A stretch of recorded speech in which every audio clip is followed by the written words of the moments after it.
nos habla del trastorno mental, pero recordemos que no todo es un trastorno mental, sino que puede haber una problemática en salud mental, por ejemplo. Entonces, que nosotros podamos identificarla y el examen mental podría ser incluso una guía para.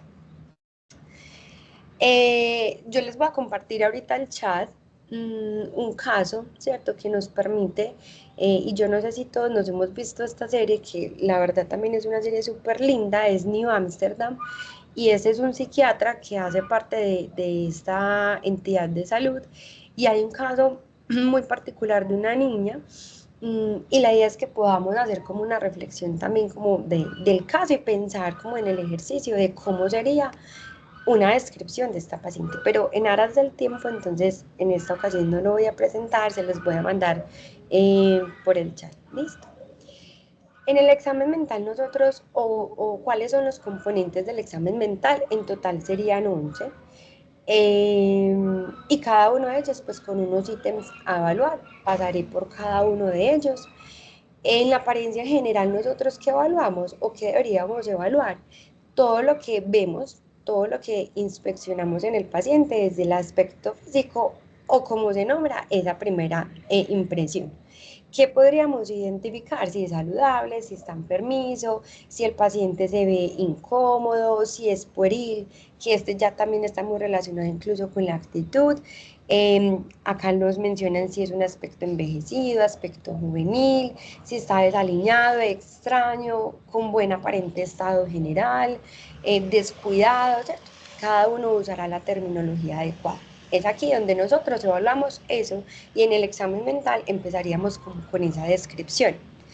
¿Cómo lo podríamos describir o sí, escribir en nuestra nota de evolución, por ejemplo?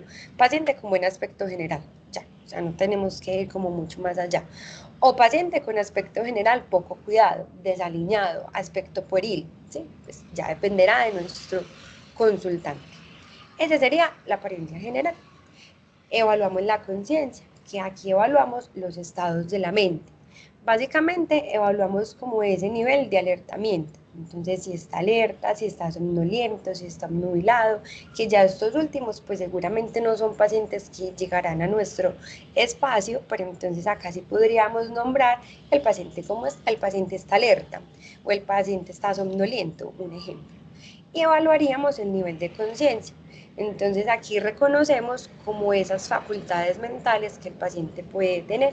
Aquí les comparto algunas que podríamos nosotros utilizar, cómo está la agencia, la titularidad, si es incorregible y demás. No me voy a detener aquí, estas son como ideas que podemos ir tomando para nuestro reporte, para nuestra nota de evolución.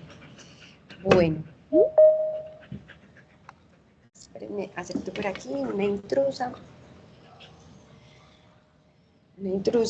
perruna.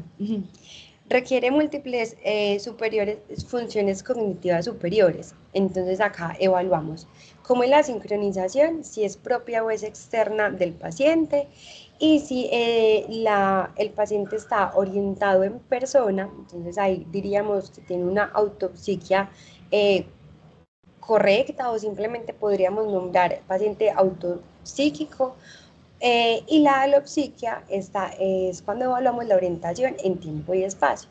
Entonces, ¿cómo hablamos de la persona? Él sabe quién es, cómo se llama, cuáles son sus datos personales y que nosotros podemos validar. Y si el paciente está orientado en tiempo, empezar desde lo más general a lo más específico, en qué año estamos, en qué mes estamos, en qué día estamos y en el espacio en donde nos encontramos. Y eso usualmente lo evaluamos desde el saludo. Entonces era importante nombrar en nuestro reporte o en nuestra nota de evolución que el paciente está consciente, que está alerta y está orientado en las 3 esferas. ¿Qué esferas? Persona, tiempo y espacio. Si el paciente está desorientado en tiempo o en espacio o en persona, pues lo nombramos. Paciente con autopsiquia y desorientado en tiempo y orientado en espacio. Un ejemplo. Luego pasamos a evaluar la actitud. La actitud es todo lo que podemos validar o evidenciar mediante la expresión facial y corporal más la relación del entorno. ¿Cómo se puede describir? Acá varios ejemplos. Si el paciente es colaborador, si está dispuesto, si está atento, si se nota interesado, si tiene una actitud que es pueril, que también la habíamos evaluado en la apariencia general, en la apariencia general, si es evasivo, entonces ahí ya como desde el tema actitud. ¿Cómo lo podríamos nombrar? Paciente que es colaborador, con interés para la entrevista o con interés para el diálogo. Aquí puse, se identifica extrañez y con actitud desconfiada. Son ejemplos. ¿Listo? Luego que evaluamos, según el examen mental, evaluamos la conducta motora, que acá es muy sencillo, y evaluamos el movimiento corporal. Y ya nosotros haremos como la interpretación y su significado. Desde lo cuantitativo, pues evaluaremos si está hiperreactivo o hipoactivo, si está inquieto, si tiene acaticia, si está agitado, y en disminución, que es todo lo más bajo, tiene o un retraso psicomotor por alguna situación particular, o está hipoactivo o está catatónico. Desde lo cualitativo, entonces evaluaríamos si es perseverante, si a diferencia el paciente tiene estereotipias o evidenciamos algún tic o alguna gesticulación que puede que sea exagerado o no. Es aquí donde nosotros lo especificaríamos. ¿Cómo lo escribiríamos? Entonces, continuaríamos, punto y coma, como quieran, sin inquietud motora, ya. O paciente con inquietud motora asociado a estereotipias, asociado a tics, y ahí podríamos definir, por ejemplo, qué tipos de estereotipias o qué tipo de tics tiene el paciente. Luego evaluaríamos la atención. Aquí lo que buscamos es identificar, localizar, retener y alternar esos estímulos en el campo de la conciencia. Básicamente evaluamos cómo está su nivel de atención. Si está euproséxico, todo lo que tenga este prefijo eu significa normal y prosexia sería atención. Entonces sí, podemos definir paciente euproséxico. O hipoprosexia, baja atención o hiperprosexia. Demasiada atención, el paciente que se queda así súper atento a todo lo que está pasando en el entorno. Ejemplo, euproséxico o paciente con hipoprosexia. Ya. Afecto. Aquí evaluamos un poco la intensidad de duración y adecuada para el contexto. Entonces evaluamos si hay una sensibilidad emocional, que la podemos también ir evaluando en la actitud. Miren que todo esto nosotros lo observamos con nuestros pacientes. Ya es un poquito, tal vez un poco más estructurado, pero poderlo describir. Entonces aquí evaluamos en el afecto y la emoción, el estado de ánimo y propiamente el afecto, que la emoción es lo que el paciente expresa corporalizadamente, el estado de ánimo es lo que él podría describir que viene pasando, y en el afecto entonces es el conjunto de la emoción y el estado de ánimo que da cuenta de la personalidad, la forma en la que el paciente puede comprender lo que está pensando y cómo está actuando, y ya nosotros lo consolidamos. Aquí hay como unos parámetros que podría ser normal según la cantidad y la expresión de la conducta. Entonces, todo lo que es afecto se nombra como timia. Y recordemos que es normal. Entonces, un paciente que tiene un afecto normal, ¿cierto? Entonces lo podríamos nombrar o especificar como eutímico, que está limitado, o sea, hay limitación en la expresión, más de lo usual, entonces sería hipotimia, y aplanado, que no hay ninguna expresión. Acá hay algunas palabritas que podríamos utilizar como en el afecto. ¿Listo? Ejemplo, eutímico o afecto restringido. En el lenguaje, entonces acá involucramos tanto el lenguaje no verbal como verbal, fases, posturas, gestos. Incluimos el vocabulario, si tiene una jerga particular, si hay riqueza lingüística, terminología particular que nos parezca importante incluir dentro de la descripción del examen mental. Y aquí hay pues como una guía. Si el paciente está taquilálico, si está bradilálico, si tiene presión del habla, por ejemplo, y describimos también cómo está el discurso. Si es locuaz, si es lacónico, si es mutista. Si el paciente presenta alguna dificultad del habla, aquí la escribimos. Entonces, importante todo lo que nosotros describamos, ojalá sea con terminología semiológica acorde a la necesidad, en este caso, en semiología del psiquismo. Entonces aquí les pongo pues como algunas de las terminologías que podríamos incluir. Como ejemplo, entonces describimos cómo es el lenguaje y describimos cómo es el tono de voz. Es un lenguaje fluido, lógico y coherente, tono de voz fuerte o tono de voz normal, o taquilálico, logorréico, tono de voz bajo, tono de voz alto. En pensamiento, entonces, importante describir la forma y el curso. Y también importante describir si hay alguna situación particular en el pensamiento, si hay bloqueos, si el paciente es más circunstancial, si es más tangencial, si persevera en algunas ideas. Aquí, por ejemplo, si hay ensalada de palabras, si el paciente inicia un tema y pasa al otro, que se conoce como disgregación, entonces ahí sería importante nombrar y también evaluar el contenido. Entonces, si el paciente tiene ideas delirantes o delirios o ideas sobrevaloradas, acá importante será pues como incluirlo. Acá hago un poquito pues como de recorderis frente a qué tipos de delirios existen y qué tipos de obsesiones tenemos que podríamos incluir.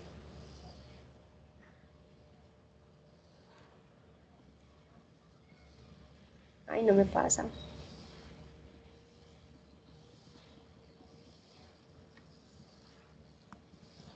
Ya. Ejemplo, pensamiento en curso normal, de contenido de ideas obsesivas o de daño, pensamiento activo y pasivo de muerte y daño, por ejemplo. Este sería un ejemplo. En ascensorio-percepción, pues entonces vamos a dar cuenta si el paciente tiene alteraciones o no sensorio-perceptivas. Si hay normalidad, si hay ilusión, si hay alucinación o si hay alucinosis. Importante que aquí dé cuenta de esto. Y si lo hay, describir si son visuales, si son auditivas. ¿Cómo lo podríamos escribir? Paciente que no tiene alteración, sin alteraciones sensorio-perceptivas. Paciente con alteraciones, entonces las describimos, ¿cuáles serían? En memoria, entonces aquí es importante registrar si hay alguna alteración o no que podamos haber identificado en nuestro encuentro con el paciente. Incluso acá en el ejemplo sería algo muy sencillo y es memoria conservada o se identifica como alteraciones en la memoria y describimos qué tipo de amnesia podría tener el paciente. Aquí les dejo como unas palabras importantes que nos podrían dar cuenta de algo que identifiquemos en nuestro paciente y cómo las podríamos describir o cómo la podríamos incluir en el examen mental. E introspección y prospección, para finalizar, para que podamos dar una ojeadita al procedimiento. En la introspección es todo lo que se puede dar cuenta desde la observación y el examen que la persona hace de sí misma. Y la prospección es todo lo que el paciente puede manifestar o que nosotros podemos identificar frente al futuro, cómo se ve el paciente a futuro. Entonces hacemos la descripción de la prospección y la introspección. Un ejemplo, introspección parcial, pobre, incierta o esperanzadora, prospección en construcción con proyección a futuro. Y el juicio de realidad se incluye en el examen mental. Sin embargo, este es un aspecto que es decisivo incluso para, determinar asuntos legales. Entonces, dentro del procedimiento, por ejemplo, ustedes van a ver que nosotros no lo incluimos, porque entonces es aquí cuando entra un asunto judicial, toman la historia clínica y dependiendo de nosotros incluso haber dado una descripción del juicio de realidad, se pueden determinar, por ejemplo, interdicciones del paciente. Entonces, por procedimiento nosotros no lo incluimos, pero acá nosotros podemos evaluarlo, cómo está ese juicio, si está normal, debilitado, desviado. Ejemplo, juicio insuficiente. Pero entonces, que solo recordarles que esto no lo incluimos en el procedimiento. ¿Cómo quedaría una descripción completa? Un ejemplo, paciente en compañía de su padre, consciente, alerta, orientado, es decir, cómo podemos incluir todo lo que vimos en el examen mental en un solo párrafo. orientada en las 3 esferas, con aspecto adecuado de apariencia cuidada, actitud colaboradora, sin inquietud motora, euproséxica, o sea, atención normal, afecto tranquilo, estado de ánimo tranquilo, lenguaje fluido, lógico y coherente, tono de voz adecuado, pensamiento en curso de contenido normal, sin alteraciones sensorioperceptivas, introspección parcial, prospección en construcción, memoria conservada. Ahí incluimos todo el examen mental. Otro ejemplo, paciente mayor de edad, sin acompañante, consciente, alerta, orientada en tiempo, con aspecto de apariencia poco cuidada, actitud poco colaboradora, evasiva, con agitación psicomotriz, hipoproséxica, abúlica y alexitímica. Entonces acá es importante tener un manejo de la terminología semiológica. Brailleálica, compresión del habla, tono de voz alto, taquipsíquica, circunstancial y desorganizado. Se identifica estado de desrealización, introspección nula, prospección incierta, memoria no evaluada. Aquí, por ejemplo, en este ejemplo está el juicio insuficiente. Este sería otro ejemplo. También, ¿qué deberíamos incluir en nuestras notas de evolución? ¿Qué observaciones? En las observaciones podemos incluir muchos aspectos, entre ellos la higiene del sueño y ciclo de sueño, cómo está la alimentación, cómo observamos las estrategias de afrontamiento, cómo es la red de apoyo, si el paciente cuenta con estresores o factores precipitantes para su sintomatología actual, por ejemplo, si el paciente cuenta con motivadores vitales, cómo está la proyección a futuro.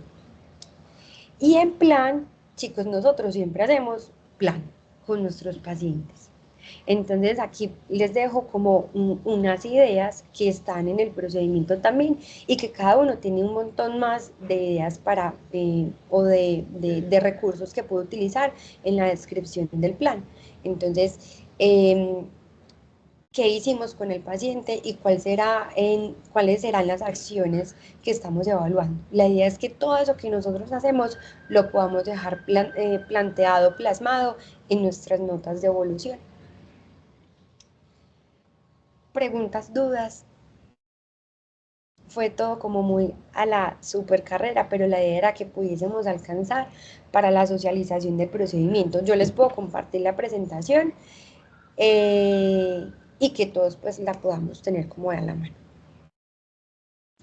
Listo, gracias. Previo interacciones en manitos. Entonces aquí les voy a compartir el procedimiento. Ahorita también al final María no sé si también autorizas para que lo podamos compartir al grupo después de esta socialización. Por si seguida les cuento por qué. Ah, bueno, listo, perfecto. Entonces, el nombre del procedimiento sería Estructura de las notas de evolución en el servicio de psicología. El objetivo real del procedimiento es establecer un formato estándar para la elaboración de las notas de evolución, garantizando coherencia, claridad y completitud de toda la información registrada. El propósito es asegurar que todas las notas de evolución reflejen de manera precisa el estado mental del paciente, las observaciones de nosotros como profesionales y cuál es el plan de tratamiento. Y el alcance aplica para todos los psicólogos y personal de la salud involucrado en la atención psicológica de los pacientes. Acciones previas, capacitación, revisión de normativas y adaptación al sistema. Responsables realmente somos todos. Y aquí está ya como la descripción o las etapas del procedimiento. La primera etapa es el encabezado y que deberá tener el número de sesión para darle como un poquito de continuidad. Ya al final les compartimos cómo sería una estructura. Segundo, especificar si la sesión se realiza con el paciente, con los padres padres acudientes o el paciente u otro. También se incluye acá si es presencial o si es virtual el encuentro. Y continuamos con una pequeña introducción que sería, por ejemplo, paciente que ingresa al servicio de psicología de la IPS debido a. Eso sería como una introducción en una primera sesión. Paciente en la primera década de la vida, remitido por neuropsicología, un ejemplo, debido a impresión diagnóstica de trastorno del espectro autista. Con lo que lleguen los pacientes de nosotros, ahí pues escribimos como una breve introducción de quién es el paciente o por qué llegó.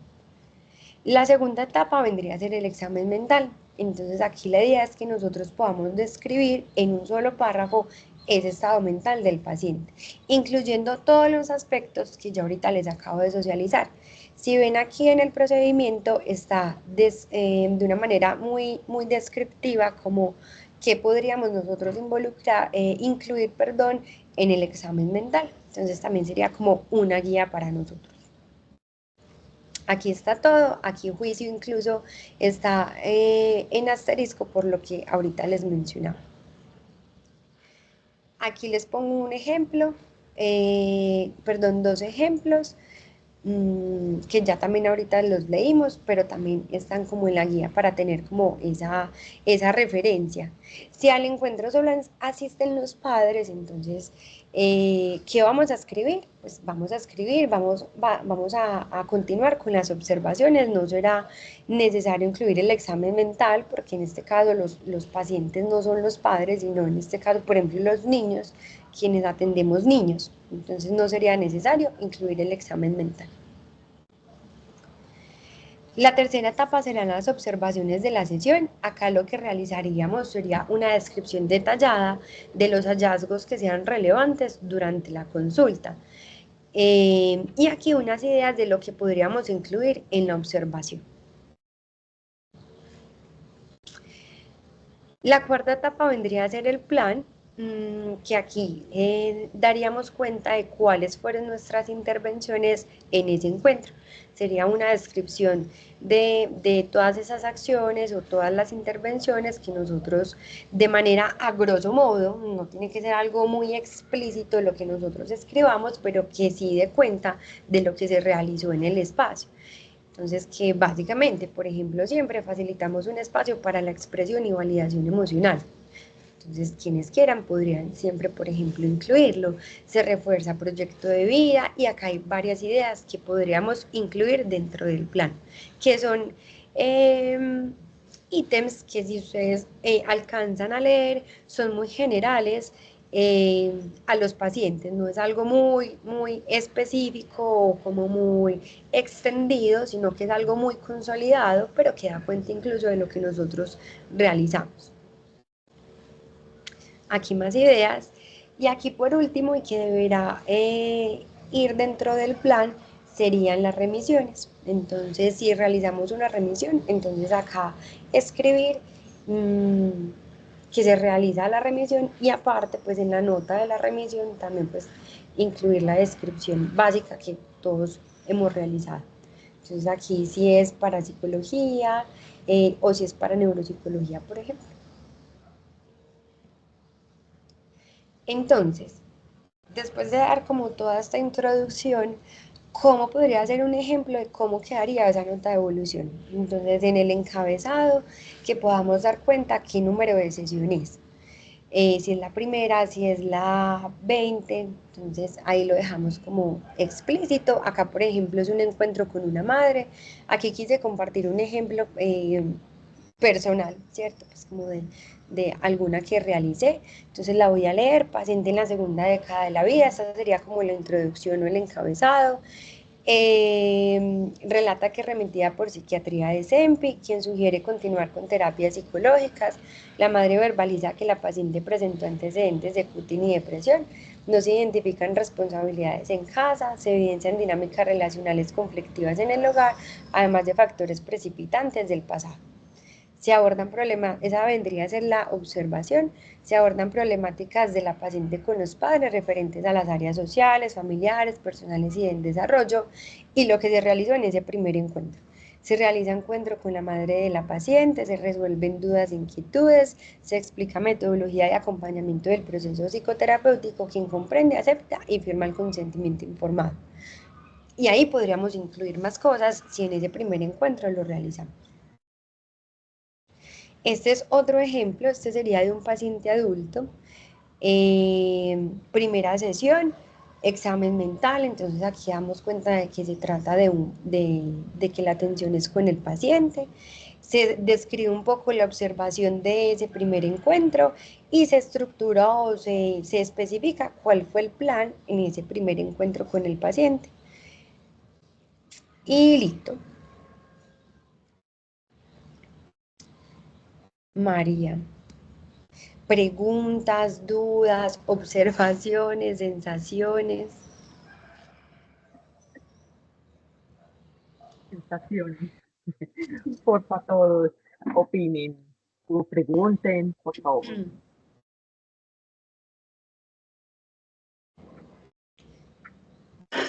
Yo estoy buscando una carita de risa porque a qué horas. Y he caído en cuenta de que lo he hecho mal todo el tiempo. Pero no, pues creo que se puede tener como una plantillita o algo así para poder como estructurarlo y modificar como acorde a lo que se necesite. Pues es como de organizarnos de pronto para, por ejemplo, yo lo de las remisiones lo mantengo en plantilla porque a mí se me olvida esa ruta, entonces yo lo mantengo en el correo electrónico que siempre abro cuando llego.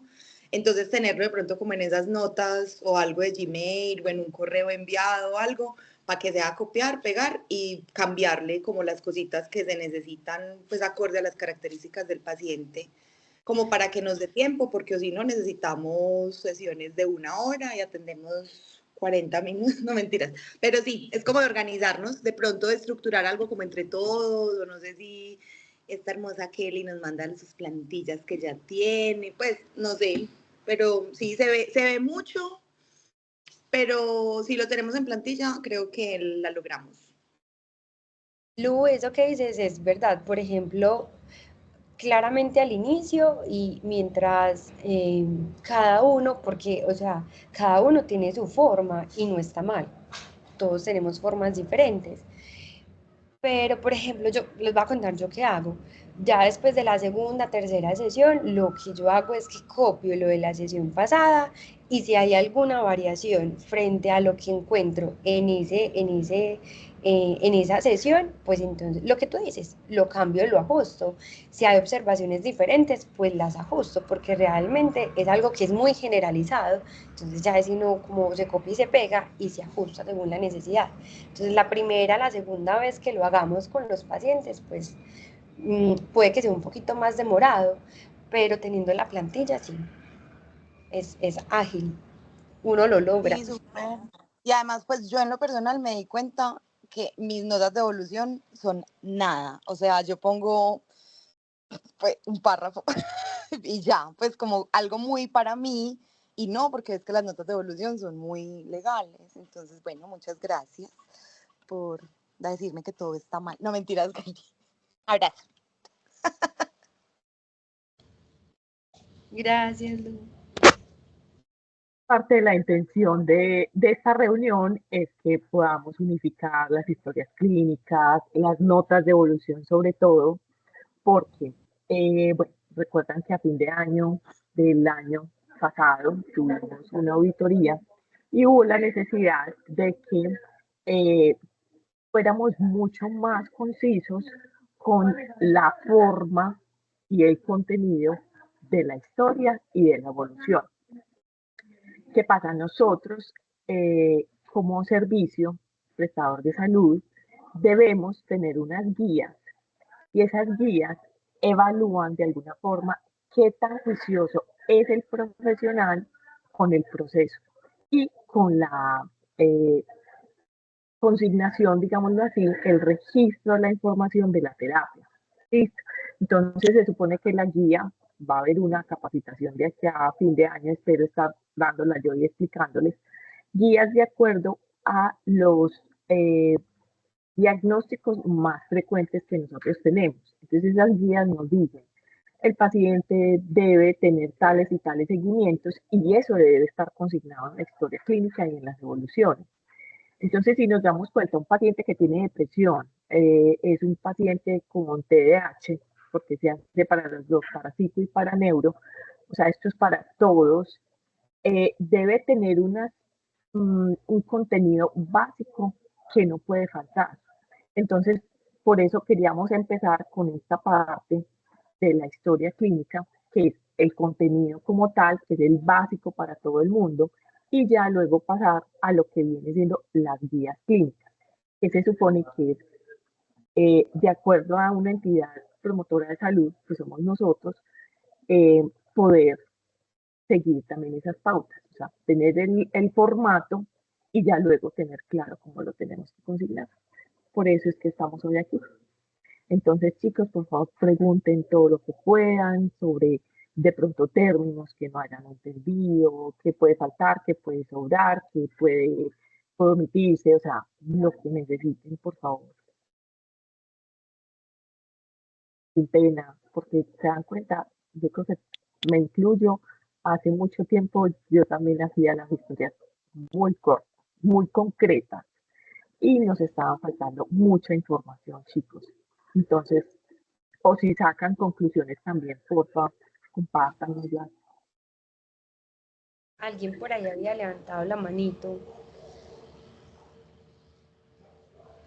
Yo había levantado la mano porque tenía la pregunta de que, por ejemplo, yo tengo pacientes que habían tenido procesos con otros practicantes, entonces no me sale como el número de consultas que solo yo he hecho, sino como todas en general, que son como con los pacientes como 44.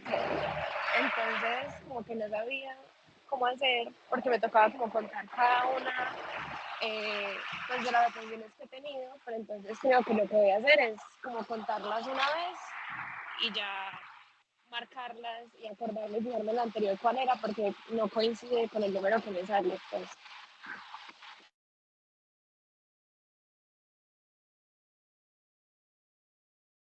Sí, muy importante eso. Gracias, Isa. Chicos, ¿qué piensan?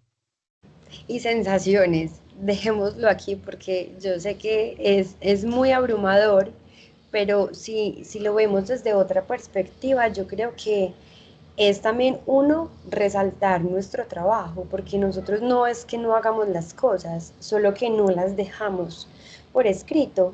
Y esa historia, ese reporte es lo que nos va a respaldar en nuestro quehacer y empezamos a darnos un poquito también más como de nivel y de juicio y evitamos que el otro año tengamos otras situaciones un poco más complejas cuando ya lleguen como estas auditorías o estas formaciones y se nos haga más fácil. Entonces sí, sensaciones.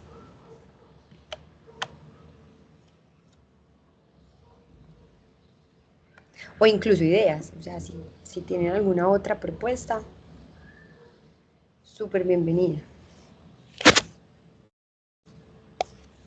Lo que nos decía Luisa, de pronto, o al menos uno tener como en un mapita de lo que tiene que tener eh, la historia o la evolución más que todo eh, a la hora de sacar toda la información y nos quede bien completo.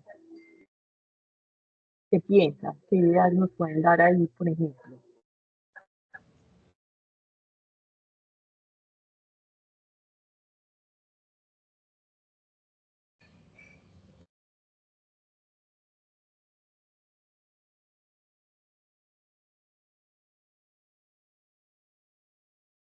Pero están de un conversador, a ver, es que todo el mundo lo estaba haciendo muy bien. Pues, todo el mundo está así. Era el grupo que puede definir nuestro estado en este momento. Yo creo en silencio total.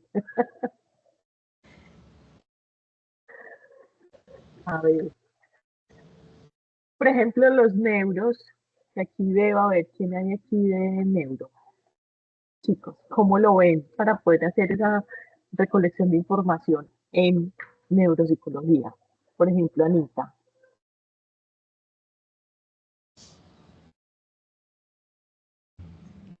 ¿qué más hay por ahí de neuro? Ana Galvi, cuéntenos algo, a ver qué piensan ustedes a la hora, y esto es tan viable a la hora de hacer evoluciones de neuropsicología. Yo creo que, ay, esperen un segundo. Yo creo que el poder tener toda esta información así como ya planillada, pues como en una estructura más coherente, más clara, nos va a permitir también más adelante entender mejor cómo ha evolucionado el paciente, qué actividades ha hecho con él y así. Entonces creo que va a facilitar mucho el trabajo a futuro y también como que va a dar más claridad al proceso que llevamos. Pues a mí me gusta, la verdad.